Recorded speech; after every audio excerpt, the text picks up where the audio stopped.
ANJ, Rob and Robbo. Streaming live across the globe, Angeli Rao, Rob McKnight, and David Robinson. ANJ, Rob and Robbo. News, entertainment too. It's the ANJ, Rob and Robbo. ANJ, Rob and Robbo Show. Welcome to the ANJ, Rob and Robbo Show. Welcome indeed. It's another big edition of the ANJ, Rob and Robbo Show. Robbo, it's not a hard name to say, is it? ANJ, Rob and Robbo. It's very easy. Just try and say, who's the Duchess of Sussex? I was just going to say that. I can say it now, but I was on the Today Show this morning, or Today Extra, and Sylvia Jeffreys had a bit of a problem with the name of our show. Take a look.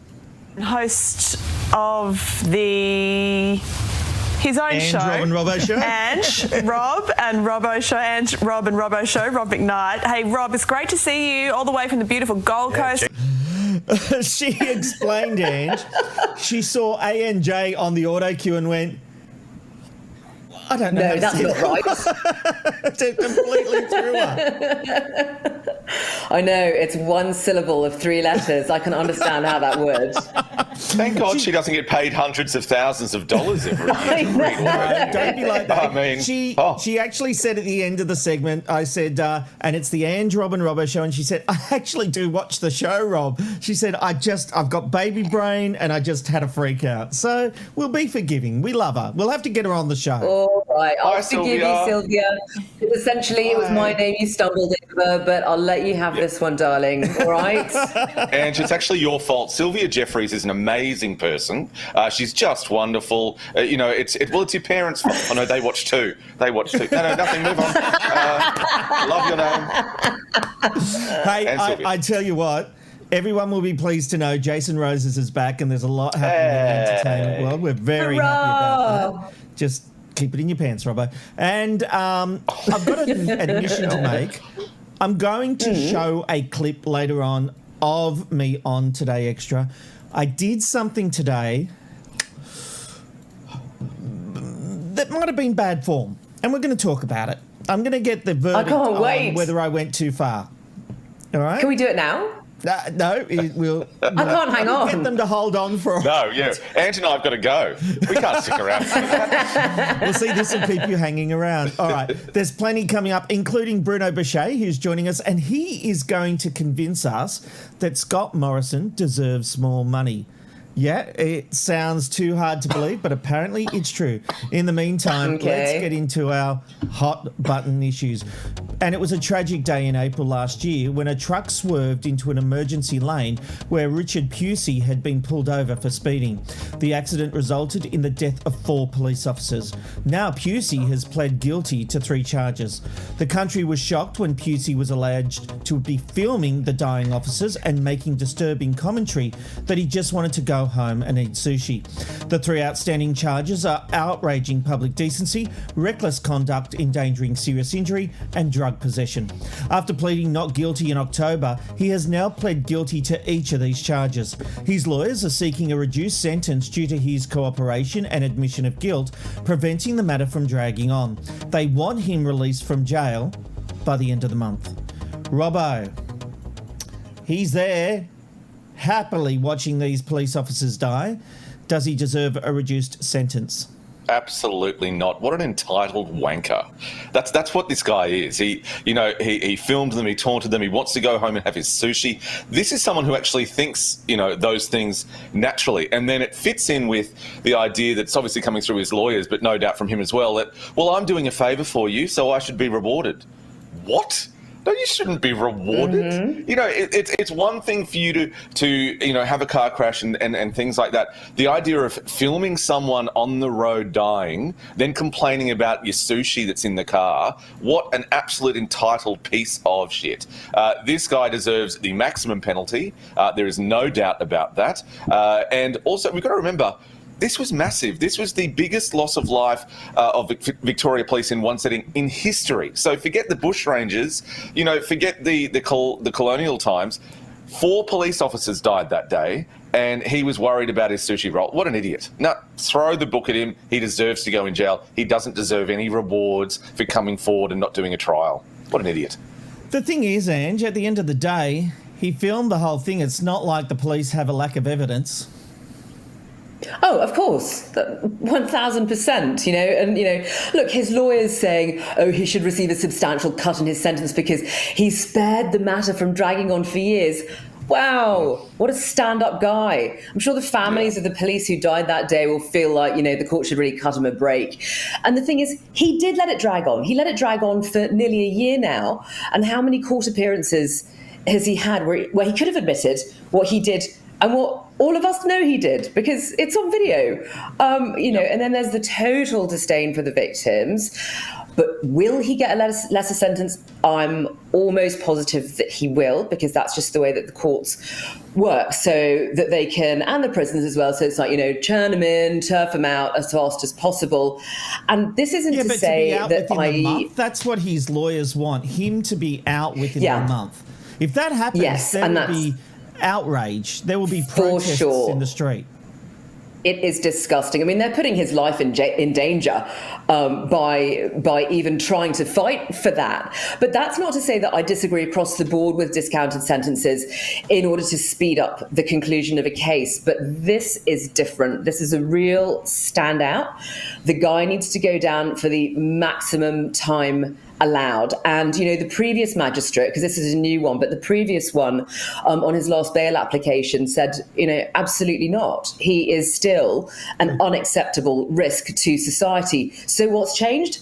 Absolutely zero, except that he's pleaded guilty to avoid more jail time. That's the only thing that's changed. Yeah. And he needs to be made an example of, I think, in regards to this filming thing. People have obviously been filming fights at school. It's a big problem. Fights in the street. It seems to be more and more, in lack of another word, fashionable to film things. Well, this is at the pinnacle of that, and it should be struck down. It should be made an example of, and it should just never be allowed to even remotely become as common as, filming a fight. Like, what was the point of this video? He needs to be made an example of, and his arrogance needs to be pointed out as well. And you made a great comment. Where's the sorry? Where's the regret? Where's any of that? We're still seeing this guy, the sushi guy. Well, I'm doing something for you. There's no apology. There's no. It boggles my mind. I really hope he doesn't get a reduced sentence. Well, I'm going to ring the bell.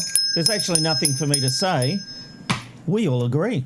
So we'll move on. What do you know? It's a great day when that happens. Boring TV, but it's a great day. Very true. This next topic will get us fired up.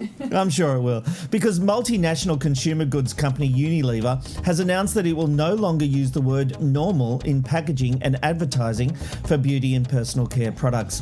The conglomerate, which owns brands such as Dove, Rexona and Tresemme, has also committed to no longer digitally altering a person's body shape, size, proportions or skin colour, all as part of its efforts to end discrimination in beauty. Here's a small part of their ad campaign. It's normal to be told what beautiful looks like. But is it normal? We say no. We won't accept a world where any of this is normal. So we're removing the word from our products and advertising to help build a more inclusive vision of beauty. Say no to normal. Say yes to positive beauty.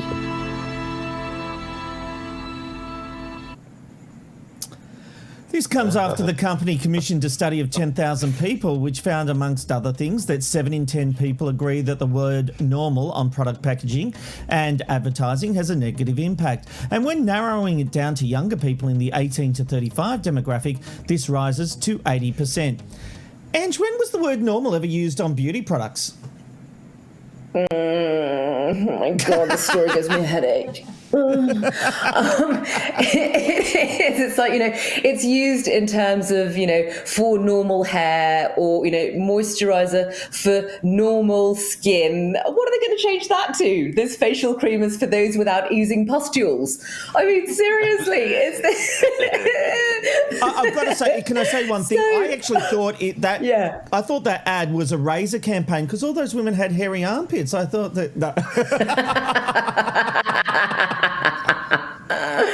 Oh, you can't say that now. No, I'm I'm sure in trouble there's for that something one. to that. The people of I planet know. Earth. It was a joke. Remember jokes? That was one of them. Anyway. So, I mean, this is the company Unilever that famously showed a black woman morphing into a white woman and said that African hair was dull and frizzy.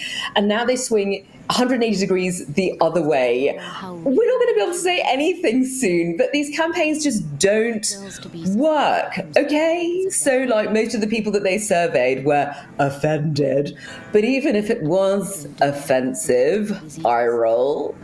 What's wrong with a bit of bloody offence now and again? You know, almost every single comment that I've read following this bunch of woke twaddle from Unilever has people boycotting in droves. And it got me thinking, do you know what? If Unilever really wants to do right by the world, the right thing for society, about not using palm oil in your products or not doing business with Myanmar, there's a thought. Why don't you go for those sort of, real grassroots things first, and then you can try to do the, fake social messiah idiocy, because that's how they're reaching out to the next generation. But I just want to get off the planet now. I really do. It's so insane. And Robbo, you just know this campaign was made by inner city Chardonnay drinking, like hippies who are just like nothing close to normal with their Botox and their, their eye peels and their skin pulled back. And they say, we need to be real. It's all about real and normal. Let's show normal people on the television. Great marketing campaign, darling. Yes, everyone will share this. We'll be loved. Oh, darling. Another bully. Do you think that's how it went down? Or have I been watching too much Ab Fab? Well, that's what you meant by bolly. I thought he's having a stroke. It's Stolly Bolly. Stolly Bolly, darling. Sorry. Bollinger. Sorry. A couple of things here. I don't think there are any normal people in that ad. They're all still very pretty. There's no dad bods. There's no, women bods. Robbo, that's not true. There are size 10s in there, Oh, I'm so sorry. I mean, what a wonderful cross-section of the community. The other thing is Unilever has form in this department. So they came out a few years ago with a Dove ad that just said, we're all beautiful, all shapes and sizes. Now, Dove is obviously marketed to women. At the same time that this Unilever and their logo was there and Dove and, that stupid voiceover, we're for everyone, blah, blah, blah, whatever. At the same time, if you then went to the next ad, it's a Lynx ad where the girls are in anything but a piece of fairy floss. Dental floss, parading around in a Lynx ad, and this is where you're hot. I like the idea of the fairy floss. Two bits of fairy floss. But it's just it's absolute bullshit. It's not. It is a fake campaign that people who are beautiful can go, yeah, like that's right. You normals can be part of us. True, it's great. It's such a load of shit. Like it's not real. It's so fake. They would have spent millions and millions and millions of dollars on this campaign. We've seen it before. They think that we forget. No. Now, look, normal. I agree with Ange. Normal to oily hair or normal to oily skin, fine. Maybe say typical, I don't care. But how about you start paying the people properly who make your products, in developing countries? How about like what you said, Ange, stop using palm oil. Actually make a difference as opposed to doing this great thing. They would have had some wanky launch. Guys, we're launching, and you're all invited. We've got, we're going to organic have wines and organic lined food up so you can see them. You can see what their horrors look like. The normal people will be there, but they'll only be in a serving capacity of below them. So they're the waiters, the chefs. There won't be any normal people in the crowd. Don't worry. Watch how they eat the party pies. Oh, look at them. They absolutely eat them.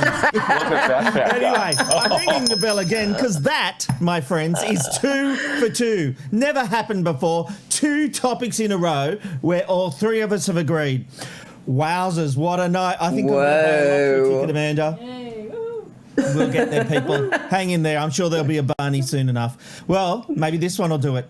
After dramatic scenes yesterday of Piers Morgan storming off the set of Good Morning Britain, Morgan has now left the show. He's been the co-presenter of the breakfast program for 6 years, and in a statement put out by ITV, they said, following discussions with ITV, Piers Morgan has decided now is the time to leave Good Morning Britain. ITV has accepted his decision and has nothing further to add. In case you somehow missed what we played last night, here's what went down. I understand that you don't like Meghan Markle. You've made it so clear a number of times on this programme, a number of times. And I understand that you've got a personal relationship with Meghan Markle, or had one, and she cut you off. She's entitled to cut you off if she wants to. Has she said anything about you since she cut you off? I don't think she has, but yet you continue to trash her. OK, I'm done with this. No. Sorry, no. Sorry. Do you know what? That's pathetic. You can trash me, mate, but not my own. No. See you later. I'm being... Sorry, can't do This is this. absolutely diabolical behaviour. Now, look, it's important to note Morgan did actually return to the show 20 minutes later, and they continued to do it. But it turns out that ITV were trying to force him to apologise to Meghan Markle even, and he refused to do so, and that prompted his resignation. Well, the response to Piers Morgan's leaving has been varied in the media. Actress Jamil tweeted, "Trigger warning, suicide. I almost killed myself a year ago because of Piers Morgan's relentless campaign of lies and hatred against me last February. I'm glad I'm still alive today for many reasons, but watching him leave Good Morning Britain today is right up there." Whereas Sharon Osbourne said, "Piers Morgan, I am with you. I stand by you. People forget that you're paid for your opinion and that you're just speaking your truth." His reporting of the interview with Oprah received 41,000 official complaints. ANJ Good Morning Britain was rating terribly before Piers Morgan joined. He actually saved that show. We're a panel show. We talk about our opinions. Is there a danger now of hosts and panellists being too honest and too politically incorrect that if enough people disagree with us, the Twitter mob will make us lose our jobs? So, here's the thing. I don't know if you know this, so I'm going to let you in on a massive industry secret. And it is that TV is full of hypocrites. But that includes Piers Morgan, because he's more than happy to fling his crap at anyone and everyone. But then the minute it's actually pointed out that he does that, which is his stock in trade and earns him gazillions to do it, he throws a massive mantrum and storms off. Oh, it was stupid. But stupid. Yeah.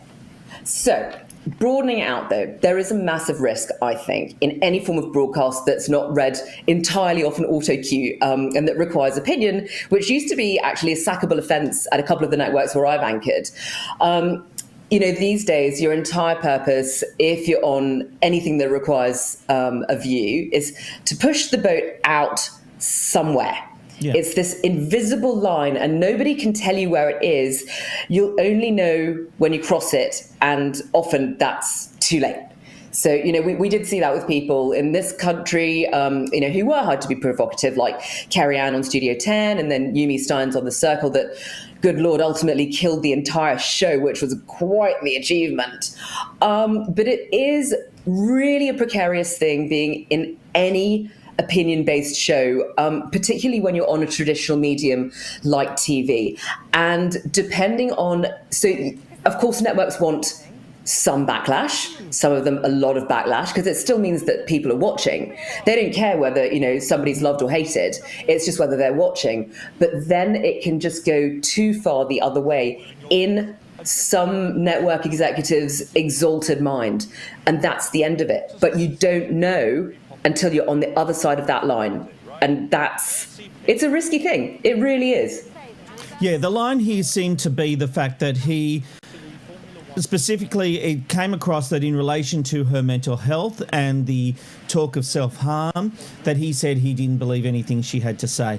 He clarified... That's his view, though. He can say that. Sorry? That's what I think. It is his view. But yes. he can say, I don't believe her. Okay. The problem is the mental health organisation started chiming in and saying, well, we want people to come out. You can't go and say that you don't believe them. I need to jump in. just for clarification, because I've been down this path with Yumi Steins, and her partner is very insistent that Yumi was not responsible for getting the circle axed, that it was a multitude of reasons, that she wasn't even held responsible. The comment wasn't from her about Corporal Brendan Robert Smith. It's a whole thing. So I just want to throw that in there because... Well, maybe I don't believe him. Well, I get a lot of blowback and that's on this my issue. view. I got a lot of history on this issue, so I'm just going to put out what the theory is, and I do understand that papers have printed that and it's turned litigious, so that is something they specifically want to set the record straight on, and that's what I'm doing here. So that's not our issue anyway, so I'm just putting that out there. We'll park that to the side. Robbo, so... ITV wanted him to apologise for a view that he had. Why should he have to do that when they employed him to have views that would drive audience share? And I'll give you another hit before you come in. That show is going to tank now. He was the sole reason that show went from like dismal placing in the ratings to top of the ratings. You take the heart of a show out and everyone starts to think they're all the ones who make it. No, it was Piers Morgan, love him or loathe him, that made that show. You watch the ratings plummet now. Yeah, and I agree with you. And I think that they actually had a good report. I think it's Susanna, I think is his co-host. She would obviously do a lot of this kind of thing going... It worked, though, for them. Absolutely. And I think perhaps she knew what you're talking about, Rob, that she obviously has to maintain her own kind of opinions and can't just, be a yes lady to Piers Morgan. But I also think that she wasn't as completely competitive to him that she could have possibly been, or someone else would have been.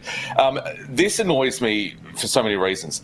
As you say, and as we've all said tonight, he was hired because he's Piers Morgan. It wasn't like he was an untested talent. He comes on the show and, oh, bloody hell, Jesus, he's a bit opinionated, or he's got really strong views. We knew who Piers Morgan, was all that time. And I think that that's what Sharon Osbourne was also kind of hinting at. He was hired to be Piers Morgan. You can't, hire a media personality who has a brand, I hate saying that, and then go, The other thing is this.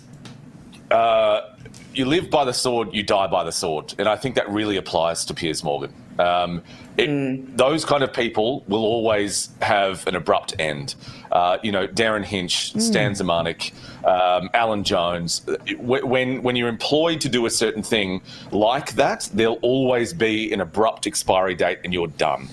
And that's just, that comes, I think, part and parcel in being the Piers Morgan of the world. It's annoying when it happens. Some people will be very happy, as they were with Alan Jones. Other people were unhappy. The same with Darren Hinch. All of those kind of things. But that's what happens when you're that kind of personality. And this was his time. He started in 2015 as a permanent but only 3-day a week. He was then obviously bumped up when the ratings went well. But he survived 5 and almost 6 years really. And that's just the way that happens for people like that. Yeah, well, there was a farewell message today, this afternoon our time, morning Britain time, where they started the show, and the message from that co-host we're talking about, I really got the feeling Susanna she was Reid. going to miss him. She was not going to miss him. And that'll be interesting to see. They were fairly combative, as it happens. Yeah. There were tensions behind the scenes. All right, let's move on. Differences. Well, if you thought you had heard the last of him, you were sorely mistaken. Peter Evans is back, and he's made his social media comeback after his page with nearly 1.5 million followers was banned from Facebook in December last year. With his new political page, Pete Evans Senate Great Australian Party, it sounds like it's from another language, many were left wondering how this ban had been revoked. And Pete Evans Senate Great Australian Party, doesn't it? Oh, I enjoyed that. I enjoyed that big time. Oh, wow. Look, you get cancelled for that kind of stuff. He may have been able to launch this page on a technicality. Facebook's policy is that they prohibit people from creating new pages that are similar to the ones that were removed for violating the rules. It's been decided that his new political page is different enough to pass. Oh, Robbo, he is the man cancer culture cannot get rid of. Do you have a problem with Facebook allowing this page? Guys, what we've all got to remember is Facebook is not there for us. I think there was an advertising campaign that happened a while ago where it's all about you from Facebook. You know, we're here to connect people. No. They're here for money. Like they are a absolute corporate behemoth. That, you know, they're as bad as coal miners and you know, things like that. They don't care. So on this ridiculously loose, floppy kind of technicality, oh, well, he's not saying the same things that he did on his other page. Well, not yet. And he will. Because do you think that he's changed automatically? Like, that kind of person doesn't change their opinions because Facebook went, you can't have a page. Oh, my God, again, hallelujah. I don't believe in any of that stuff anymore. Vaccinate your kids, you know, COVID is real. What a load of crap. But Facebook is evil, except if you're listening, Mark Zuckerberg. Yes, we love you. And if you're watching our show on Facebook.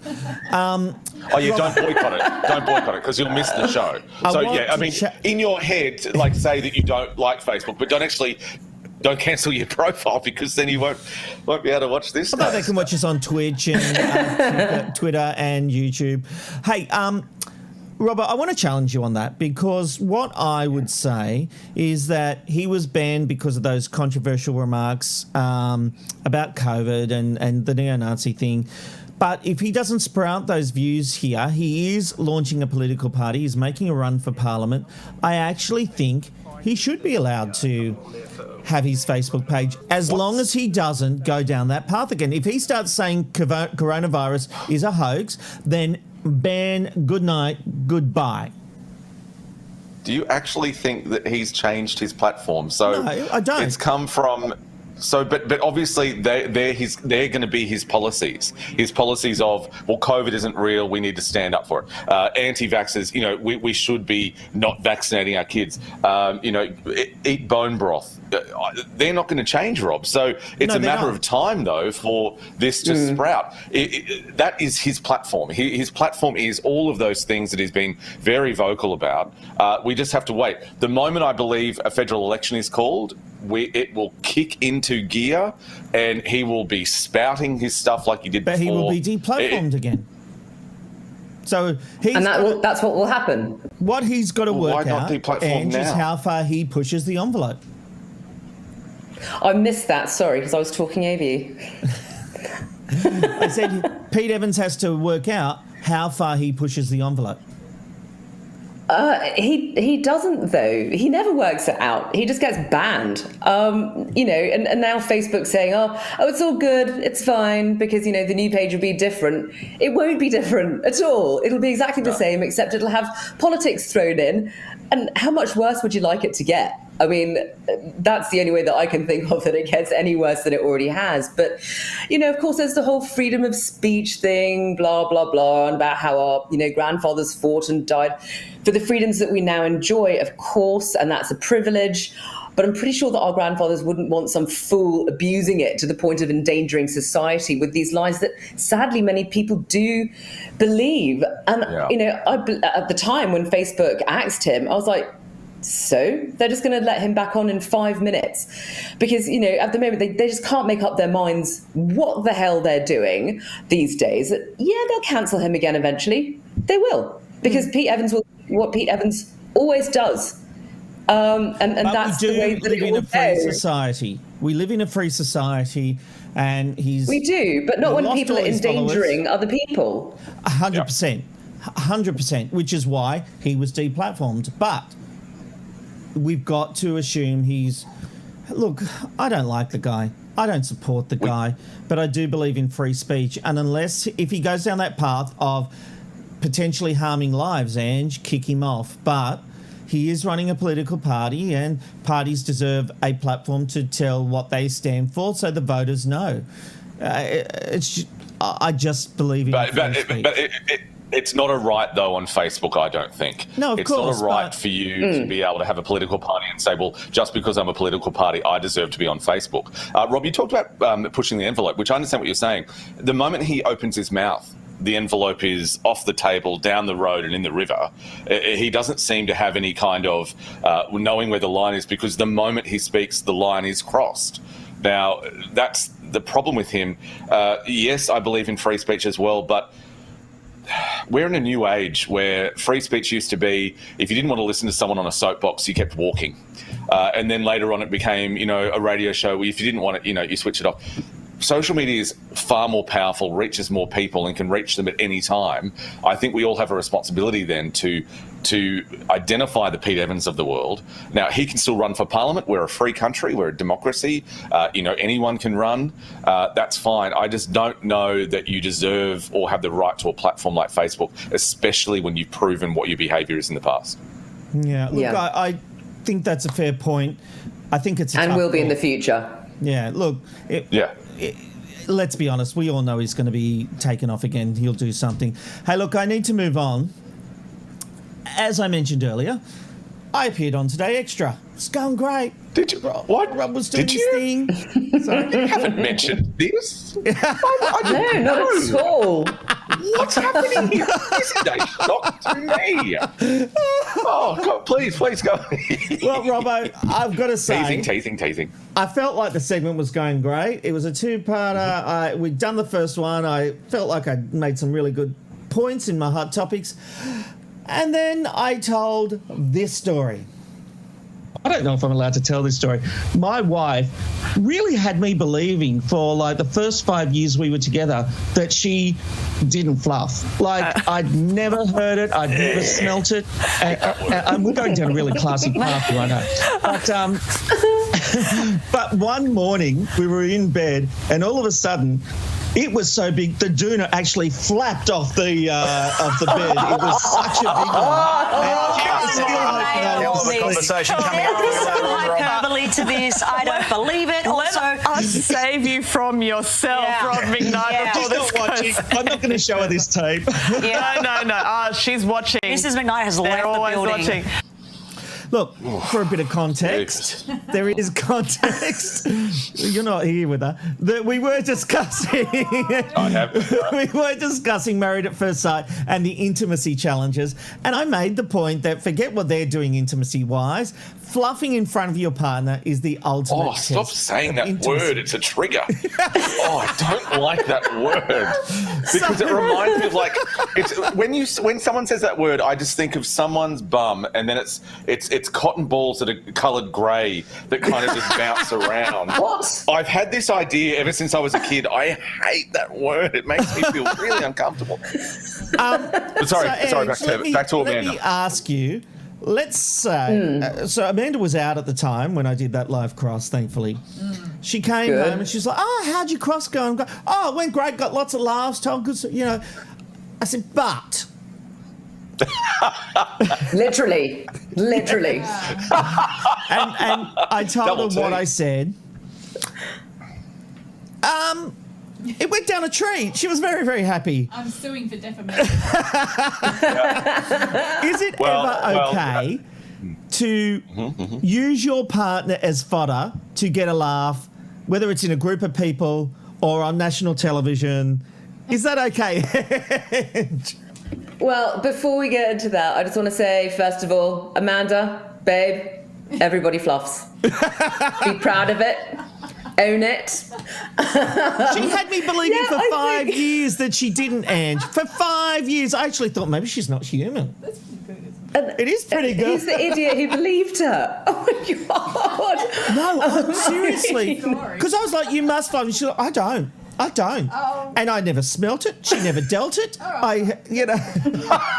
She did, just not around you. So I think it's perfectly fine. That's the stuff that audiences love. But you just have to sort of balance how big a laugh you'll get with how much of an arse kicking you'll get when you walk through the door. I mean, are you not risking Amanda's fiery wrath by broadcasting it all over again now? Oh, yeah. No. I did ask permission. I figured I was already in enough trouble. I said, I think we should do this as a topic. In for a penny, in for a pound. Yep, absolutely. You know what I'm like. So, Robbo, what do you think are all bets off when it comes to trying to get a laugh? I'll tell you what happens right now. I mean, I've got a problem with gas. So literally every time I go to work, there'll be a point in the day where And it happened today. I'm going to be honest about it. If Amanda's out there, I'm going to be out there with her in solidarity. I had to go and sit in my car and make it into what is essentially a Dutch oven because I can't park in the office. And it was really painful. It was really awful. And there was a person who arrived and they kind of waved and thought, why is he in his... So I pretended to be on the phone. So I went, yeah. But if you looked closely at the driver's seat, every so often there'd be a slight ankle while I was, and then walked back into the office. So look, I understand. And a Amanda, how you strange did it for 5 years, I don't know. tinge. Oh no! You wouldn't want to be in that car. We're going down this road. When I left work, it had been out in the sun. It was the word you describe is thick. When I opened the door, the air in there was certainly had a gravitas to it. Pungent. I'll now remember just to clock a window when I've got my workplace partners. So, yeah. There you go. That's great. True story. True. I'm not sure you answered the topic question. Before we move on, Robbo, when I was at Studio 10, people were in and out of my office all day. Could never fart in there. You farted all the time. Could never do that because we would go in there. No we'd privacy. open the door. No. We'd open the door. Have you seen Casper the movie? Wonderful movie with Christina Ricci. We'd open the door, and then a ghost would go. You go.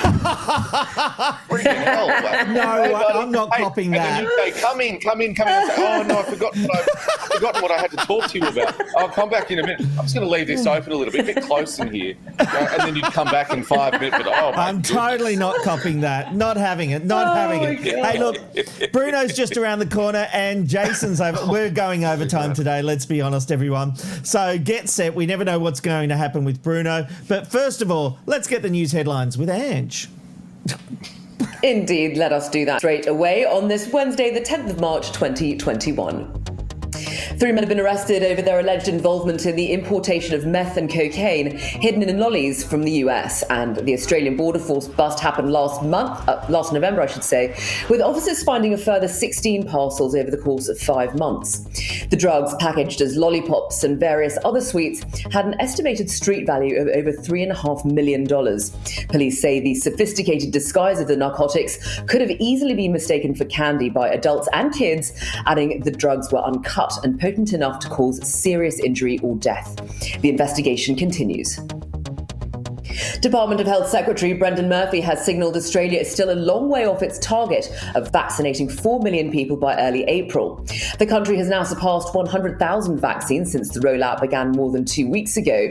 The federal government said it aimed to initially start vaccinating 80,000 people a week. Professor Murphy said today, Australia to have everyone vaccinated by the end of October, highlighting that we can afford to take our time because we are not like the UK or the USA, where people are in hospitals dying from COVID. New South Wales Health Officer Dr. Kerry Chant has been named the State Premier's Woman of the Year, the highest honour in the New South Wales Women of the Year Awards. Dr. Chant, who has overseen the management of the coronavirus pandemic in the nation's most populous state, was recognised for her tireless work in keeping the community safe. Premier Gladys Berejiklian lauded the state's longest-serving Chief Health Officer as a role model who has excelled in her chosen field. Following the ceremony, the pair topped off the festivities by going for a COVID shot. And no, that's not a drink. A war veteran has been left devastated after his dog was allegedly stolen as he was taking him for a walk in inner Sydney. 78-year-old Brett Lewis was walking his Jack Russell Murray home from the supermarket one afternoon when a man driving a white SUV pulled up in front of him, with the driver reportedly snatching the dog and speeding off. Pet detectives are now on what's being called a brazen case. And after an iconic 430-game career with the NRL, Cameron Smith has retired from Rugby League. A long-running saga over Smith's future came to an end today, with the Melbourne Storm confirming the news and Smith admitting he'd wrestled with the decision ever since winning last year's grand final with Melbourne. Smith added that while he felt his form was still good enough to compete at the top level, spending quality time with his family in Queensland was what convinced him the time was right to end his playing days. The Queensland and Melbourne captain has floated the idea of a move into media as his next challenge.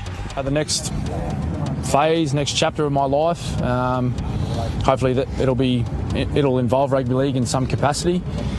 But the most important thing for me is that I get to enjoy quality time with my wife and my 3 children. Getting a check now of tomorrow's weather. Partly cloudy for Cairns and 31. Showers for Brisbane and 28. Showers as well for Sydney and 27. Canberra, a shower or 2 developing and 24. A partly cloudy day for Melbourne and 24. Hobart will be mostly sunny at 22. The sun will be out in Adelaide and 28. Perth, partly cloudy and 37. A possible shower or storm for Alice Springs hitting 36. And showers as well as a possible storm for Darwin and 32. Now, I feel like it has been an inordinately long time since I've seen the beautiful Jason Rose's face. I need to do that right now. Oh, and it's been so long, and coming up in my must-watch entertainment report, a fitting farewell for music legend Michael Gudinski as Australia's biggest musicians paid tribute to the man who kept Aussie music alive. Studio 10's Sarah Harris reveals what happened next when Samantha Armitage announced she was leaving Sunrise, and Hollywood star Zac Efron is bringing Tinseltown to Australia, and I've got the inside scoop on where Zac Efron will be shooting and what movie it's for. The entertainment report is about 15 minutes away, right after we go down the rabbit hole with Bruno, and it is often a very, very long rabbit hole. As long as he does it shirtless, I'm okay to watch. Here's to Robbo. So basically, I'll be on at about 12 a.m. See you all then. Sorry, I'm just making sure that this throw is ended. That went for longer than you bloody teased. That was longer than Bruno's segment. Yeah, that's long. It was. Well, I don't know. Sorry, Jason's taken up all the time. Well, Yeah, yes, well, we've got I no don't time have for a all lot of this, time Dave. when Bruno's on. I've got to use all the airtime I can get when Bruno's on. We'll go into overtime. It's fine. Cut his mic right now. Bye, Jason. Great to have you back. See you, buddy. Yeah. Your command. Yes, we will see Jason Roses in just a moment. But for now, let's have a look at what happened on this day, March 10th, throughout history. It was on this day, my favourite musical of all time, the Rocky Horror Picture Show, started a 45-show run at the Belasco Theatre in New York. It was the same year the movie was released, starring Tim Curry and Susan Sarandon, and if I had $1 for every time I dressed up as one of those people, I would be rich. Buffy the Vampire Slayer premiered on this day in 1997, starring Sarah Michelle Gellar, and it ran for 7 seasons. Recently, it's been back in the headlines for all the wrong reasons. The creator, Joss Whedon, was allegedly a bit of, well, an industry term, a shit on sets. And full disclosure, I've never seen a singular episode and have no interest. And finally, it was on this day in 1981, the world first heard Betty Davis Eyes by Kim Carnes. It went on to sell millions of copies worldwide, and it was the Billboard Song of the Year. Back to you, Bobby. Thank you very much. Sorry, Well, just really quickly. Sorry, just before you go on. I heard a noise. Is Amanda on mic? Because I'm sure I heard some kind of fart or something. Was that Wasn't me. I'm sure I smelled something. Yeah, like that's how all bad the way she over there in is. Victoria. At least you guys are in a different state or different area. Oh, Amanda, jeepers. Well, we've been talking about him all night. It's our favourite Wednesday segment. It's time to go down the rabbit hole with Bruno. Bruno, welcome, my friend. It's good to see you again. Hey, gang. Good evening. How's everyone going? Mate, we are fine. Good, how are and you? dandy. What about you? What have you got for us tonight? So what I'm keen on doing, and look, I don't really get into politics that often. I used to think politics was fantastic. As a kid, I was in the Young Liberals, and then, I covered politics in Queensland Parliament. And I mean, recently I flip-flop a bit. I've voted Labor for the past 3 federal elections, to be honest with you. So I guess what I'm saying is when it comes to politics, I don't really have an agenda. I just kind of go issue by issue. And there was one particular issue that I wanted to raise with you guys, and I'll cut to the chase and then I'll get into how I came up with this. But I'm absolutely convinced that the Prime Minister should be paid $65 million a year. Yeah, I've done some. Let me explain it to you. So essentially, let's start off with a company as big as, say, Apple. Okay, and we look at what their CEO Tim Cook is making, and so for a company that generates $356 billion, he makes $20 million. Right, so the remuneration to revenue ratio 0.005%. Right. That's pretty good. Okay, that makes sense. So why don't we then look at Australia and what Scott Morrison gets? You know, if we were to treat it as a company, Australia's GDP, $1.3 trillion. He makes a cool $549,000 a year. And you'll notice that there's a lot more zeros between that 4 on that remuneration to revenue ratio. So let's put these two gentlemen side by side so that we can just really, I can ram in the point. Scott Morrison there.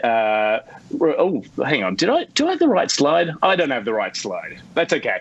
Anyway, there we go. That's the right slide. See, Scott Morrison, 549. Tim Cook, 20. Now, if we go to that other slide where I use the same metric. See, I use that metric of 0.005. Scott Morrison should be making $65 million a year. What do you guys think? Am I right or am I wrong? Hey, Bruno, yeah. I feel bad about saying this while you're coming to us live from your bedroom, which, side note, I am adoring. I think Bruno's having a cheeky night out. We'll get to this, don't worry. No, listen, here's my thought, right? For a country, oh, sorry, did I talk all over you? No, what did you call the Prime Minister? You can do whatever you want all over me in that scene behind you. I don't care, Bruno. Sorry, but yes, what were you saying? Lord. Sorry, Bruno. Sorry, that just came out. I'm so sorry. Look, surely Scott Morrison doesn't deserve $65 million. Well, look, whether it's Scott Morrison or whether it's somebody else that wants to go for the PM role, I think that we should be paying the Prime Minister more than any CEO in the country so that we attract the highest quality of candidates to the job. Like, look, I don't want to have I don't want to sound too bitchy, but Scott Morrison's history, right, like the jobs that he's done in the past, I wouldn't necessarily say that he's the highest of achievers in this country, right? Like he did okay. I think he got dropped from his tourism gig that he had, and he came up with "How the bloody hell are you?" I mean, wow, that was fantastic. No, that was actually ingenious. Yeah, it was genius. My thought is, if all of a sudden it's announced that, well, $65 million a year will be given to the Prime Minister of this great country, you will attract some real geniuses and they'll be fairly recompensed for their time, because $500,000 for such a huge responsibility just doesn't cut it. Like, don't you think that your wage should be in step with the amount of responsibility that you have? And certainly when there's figures involved, like dollars and cents, how much your company or country makes. So it should all be the same ratio as a major company. So $65 million is fair for Scott Morrison. Here's the thing, Bruno, in a moment of seriousness, I do think... I've been serious this whole time. I know. I can tell. I almost didn't recognise you. It's scaring the bejesus out of me. I'm actually now praying. Look at me. What I would say, Bruno, is I do think the PM deserves more money. I think we underpay the Prime Minister of the country. This is why we don't get high-quality candidates like CEOs and people like that. There is a big difference between the GDP and a consumer business in what they earn. So I don't think your figures are comparable on that measure, but I do think... I'll meet you halfway. Scott Morrison, $30 million a year. You know, it is outrageous, but I'd actually be open to it if it brought new people into the role. Yeah, and if it was incentivized so that the salary is based on performance. So, you know, it could very well happen that 1 year the Prime Minister could make $0 or they could make $100 million. It's all tied to the performance of the country. And then you would get some real geniuses going for the role. They'd never be here in order to see the performance of the country because they'd constantly be on their private plane in Saint-Tropez. That's a very good point. Maybe they get all the money. Maybe they get all the money once they retire. That bit. That's a very good point. That bit I've got to figure out, because you're right. Turning up to Parliament House in a solid gold Rolls Royce might be a little bit on the nose. Oh my God, that's what we'd get if Kyle was the PM. Yeah, I know, right? Now, Bruno, you've said your serious piece. Great. Good. People are talking about it. Fantastic. Park that to the side. Are you having a cheeky night away? Are you at a hotel? Oh no, this is my bedroom. My wife and I sleep in separate bedrooms. It's just easier that way, don't you guys think? Or are you guys big on the marital do you really sleep in Bruno, does she have a problem like Amanda does? She's a bit touchy. Oh, she farts. Look, yeah, sorry. Look, my thing is, right, with the bedroom, if I'm next to someone in bed, I'm banging them, right? And so, you know, hey, sorry, you know, I guess it's one of those things where we have separate bedrooms and that works well. And yeah, like when we want to hang out, we hang out. But it's nice having my own space. Look, I've got a plant up there. Like, you know, that's pretty cool. I've got my water bottle there. Like, what a great bedroom. I feel like I'm doing MTV Cribs. But how do you decide, though, you've just had a baby, and Bruno, I assume it's yours. So how do you then work out that special time? When do I work it out? I don't know. Normally on a Saturday morning. When she agrees. Do you say, can we have a sleepover, darling? Yeah, when I've performed all my duties around the house, then, you know, I'm like, good man. Reward. Yeah. Well, Bruno, I think next week we actually need to explore this more in depth and the pros and cons to having separate rooms for spouses. I think it's fantastic. Yeah, let's do it. I have another friend who did the exact same thing. I think she it's talks about it. Amanda Howard, when her husband was alive, used to sleep in a separate bedroom to her husband. But, you know, there weren't any problems in their relationship. They just slept differently and, you know, it's better. And the quality, I've got friends who do that. Yeah.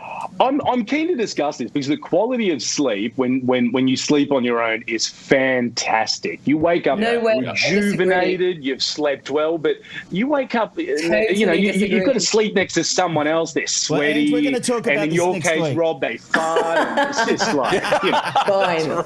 Bruno, we are I would really like to do this as our topic next week. I want to explore this a bit more. All right. Good. And everyone, make sure that you agree to pay the Prime Minister $65 million. We'll get some feedback. Thank you, Bruno. We'll see you next week, my friend. Thanks, Bruno. See you. Bye-bye. It's the Red Light Shot of the Day. Where are you going today? You never know where you'll end up with the Red Light Shot of the Day. Today we're taking you to the canal of Cannaregio and Gugli Beach Bridge in Venice. They are near the beginning of a bit of a mild day, overcast with a top of 11 and a bottom of 5. If you'd like to be a gondola in the beautiful canal, it's actually a very tricky gig to get. It is one of the most sought after jobs in Venice, with only 425 licenses issued. You must be Venetian by birth and undergo 400 hours of training. I thought Venetians were blinds, so I'm really learning a lot during this program. So that's fantastic. Oh, Robbo, can I tell you one quick joke? Yes? A nun is having a bath. I knew what you were going to say. I knew it. A nun is having a bath. A man knocks on the door, and she goes, "Who is it?" And he says, "It's the blind man." And she says, "Oh, okay, come on in." And he says, "Nice tits. Where do you want the blinds?" Love it. Love it. That's my dad's joke. That's wonderful. Feedback. Wonderful. All right, on to feedback now, and please feel free to give feedback on that joke while we're on air. Justine says, "Robert, please to God say something good about Dad tonight. You don't have to hear the bitching and whinging." Well, no. I had a wonderful time with Ma and Pa McKnight on our road trip last year. A big That's shout out not to Mickey them. Bloody Mouse. Yeah, but you look, we talked about it on the OB. Yes, of course, I wish that I was your son too and you could do an exchange. We can't do that, so we've just got to put up with Chip Butty in the middle here. Anyway, let's get back to feedback. Yeah. On to the Chip Buddies, and for that, I will be forever grateful. Yeah, thank you. Thank you, Papa McKnight. Big Brother Oz says, yes, I fully agree with Ange. Actions speak louder than words. Very good comment there. Also, sure tonight on do. feedback, Claire says, if my grandfather was alive, he'd call Pete Evans a damn fool. A damn fool. I call him the same thing, but I changed the last 3 letters on the end of that F word. Big Brother says, Rob's in the doghouse tonight, lol. I believe Cinta is also pretty gassy, so I don't know that that's going to be a great exchange there. Sorry, man, I'm going to stop the farting jokes now. Jason Turner says, and the Nobel Prize for genuine genius is Amanda McKnight. What? I don't know what she did apart from that. She hid her farts for 5 years. Yeah, right. Oh, right. I even promised that I wasn't going to make another joke, so I was a bit lost there. Also, Jeanette says, my parents have separate bedrooms so they can get better sleep. But thank God, Jeanette, that they didn't have separate bedrooms a few years ago. Otherwise, you wouldn't be with us. A very big shout out to you, Jeanette. You wonderful. That's deep. That is so profound. That's right. That's what we do here. If you want to share your feedback, you can find us across all your social medias. Just head to The ARR Show on Facebook, Twitter and YouTube, or ANJ Rob Robbo on Twitch, Instagram, TikTok and OnlyFans. Rob, back to you. Whose turn is it to do OnlyFans tonight? It's mine again. No, you keep putting your hand up. None of us have had a turn yet. I got to do something after the show.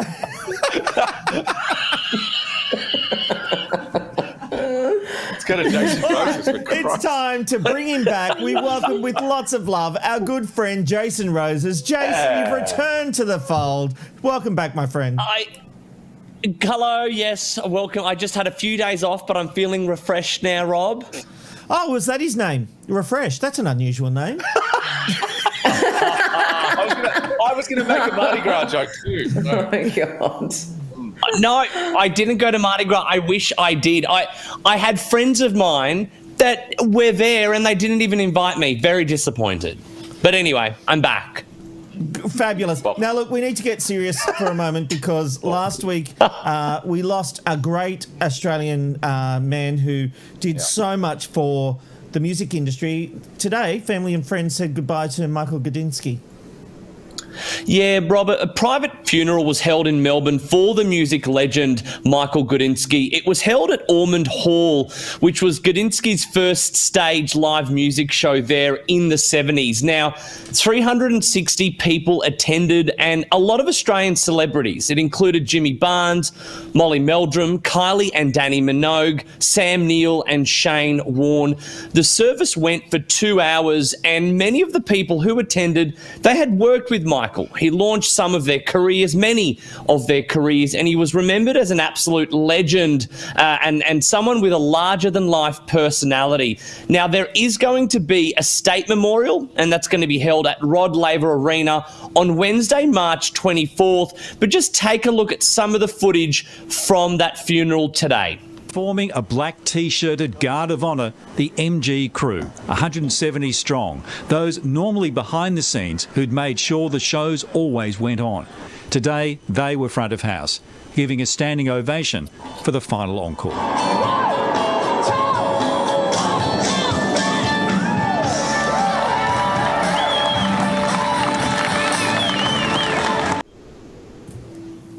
I mean, just seeing, you know, the size of that crowd and the amount of support, he certainly is. It's a very sad loss for the Australian music industry, but a legend of music was aptly farewelled today. So I certainly say to Michael and to his family, my condolences, but, you know, he was farewelled certainly in a way befitting of someone who introduced music, you know, Australian music to the global stage. Absolutely, Jason. What an absolute legend. Thank you very much for that. Now, let's talk about morning shows now, or breakfast shows rather. Sam Armitage has, of course, announced her retirement on Monday, but there was one TV host that was on everyone's lips that could be the replacement. And just for mine, I've got to say it now, I really hoped for this particular person, but what can you tell us? Robbo, the rumours are that it's me that's going to... No, I'm just kidding. Oh, fantastic. You're going to do double shifts. Sunrise and That's the right. and Rob and Robbo show. That was a joke. No, Sarah Harris from Studio 10. Now, she was actually missing in action for a few days, and people thought she might have been leaving the program, but she quickly cleared up these rumours, and this is what she had to actually say. What are you doing here? Hello. I thought you were gone. Welcome back. And then I woke up to my phone blowing up on Monday, but no, I'm here. The cash cow can't do the cha-cha.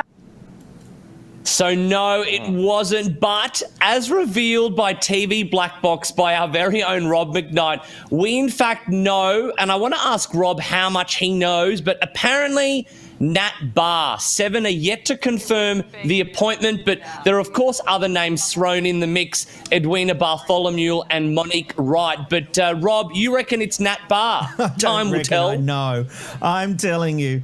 I love the media speculation when right after Sam's announcement, I put a story up saying that it is Natalie Barr that will be taking over, and that was reported and picked up on. But unfortunately, it spoilt the game for everyone else, and they still want to talk about the fact that it could be Sarah Harris or Edwina Bartholomew. But as I've quite clearly said, it is absolutely Natalie Barr. And what I was told by sources at 7 was it would have to be something quite dramatic for it not to be Natalie Barr. I guess. I love Natalie Barr. Yeah, she's fantastic. And I guess she could turn it down, I suppose. But at the end of the day, that would be very surprising. It is one of the most coveted roles on television, so I don't think she'd be turning it down.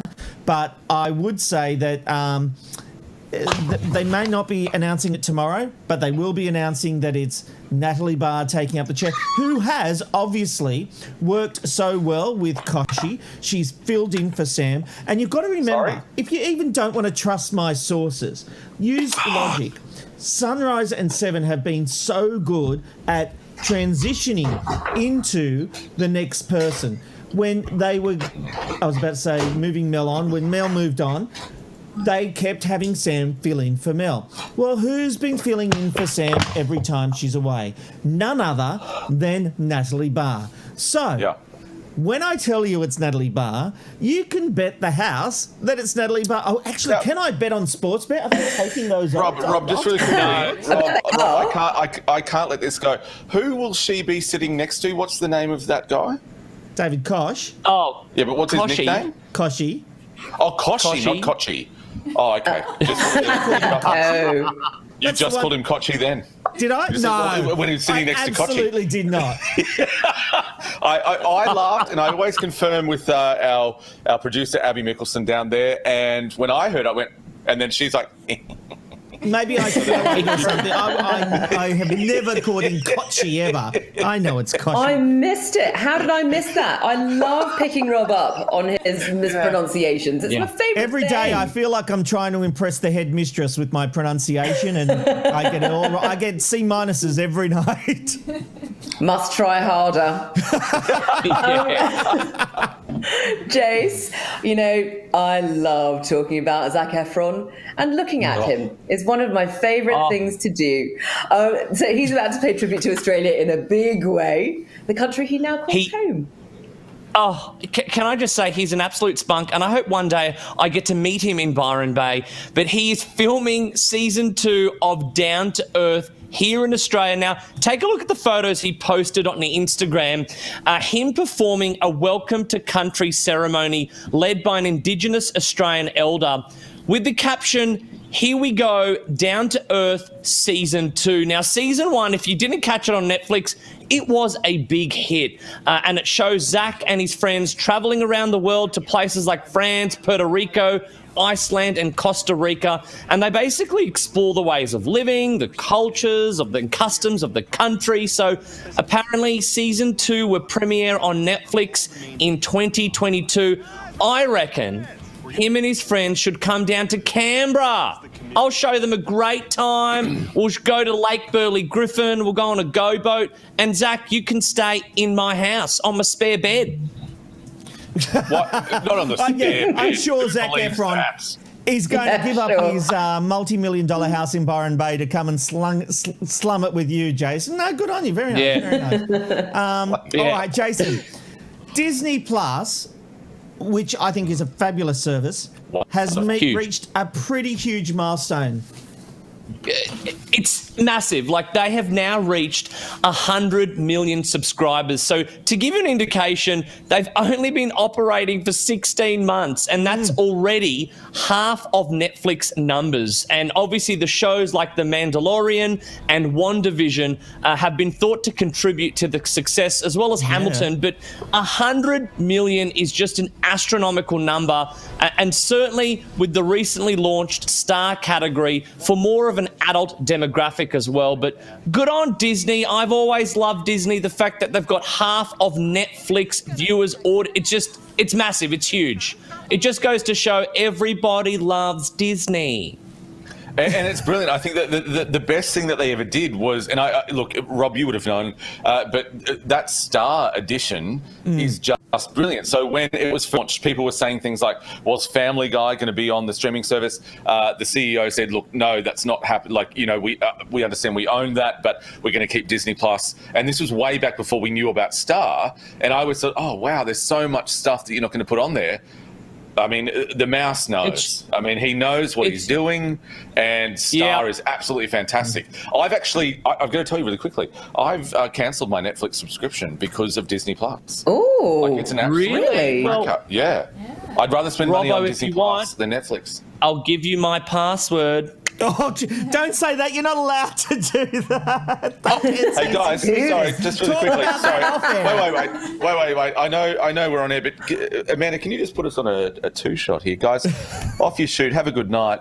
Thanks for joining. Do you want to Netflix and chill? Is that what you're saying, Jason? You're inviting me to that? Well, for me, Netflix and chill is just like a bowl of popcorn and a glass of wine. I don't know what it means for you, though, Robbo. Oh no, That's it means not what that. Netflix and chill means. No, it doesn't. No, but it means that for That's that, and then literally I'll it. sleep in the spare bedroom. That's all Hang I on. want. Okay. Was it Malcolm? With Zac Efron. And Yeah. was it Malcolm Turnbull who said he did Netflix and chill and he didn't actually know what it meant? Oh my God. See, can I just say, Oh, that's great. That's fantastic. for ages, I didn't know what Netflix and chill meant. And then until later, I would say to all my friends, even my mum, I'm like, come and Netflix and chill at my house. Ew. And Then your I found mum out what went, it meant. "You disgusting little boy." I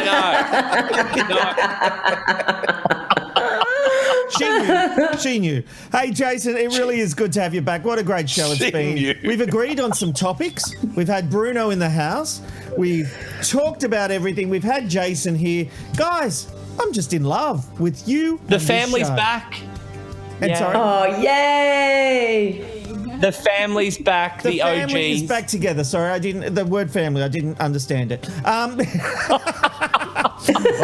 we will see you tomorrow for another big edition Hold on, wait, of the sorry, Rob and Robbo sorry, Show with Jason sorry, Roses. I've got to stop you. No, I've got to stop you for a minute. I feel like I've got something. Oh, I'm so sorry. It's the Amanda. No. Sorry, whatever Amanda ate. I'm See you tomorrow. so sorry. Bye. Robbo Show. The Robbo Show.